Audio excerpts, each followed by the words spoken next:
ஆண் உறுப்பில் தொற்று கிருமி அப்படிங்கிறது என்னென்னு கேட்டிங்கன்னா, ஆண் உறுப்பில் தொற்று கிருமிகளால் வரும் மாற்றங்கள் என்னென்ன அப்படின்னு பார்க்கலாம்.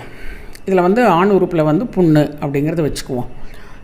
பால்வினை நோய்கள், உடல் உறவால் வரும் நோய்கள், கணவன் மனைவிக்கிடையே வரும் சாதாரண தொற்று, திருமணத்திற்கு வெளியே பிற துணையுடன் உறவு கொள்வதால் வரும் கிருமி தொற்று, வாய்வழி உறவு, ஆசனவாய் புணர்ச்சி, 69 போஸ் முறை, செக்ஸ் பயிற்சி, விலங்குகளுடன் செய்யும் உறவு முறை, மேற்கூறிய தொடர்கள் உங்களுக்கு முன்பே பழக்கமானதாக இருக்கலாம். ஒரு சிலருக்கு இந்த உறுப்பில் இருக்கும் சிறிய மாற்றங்கள் கூட மனதை கலக்கக்கூடிய அளவுக்கு பாதிப்புகளை கொண்டு வரலாம்.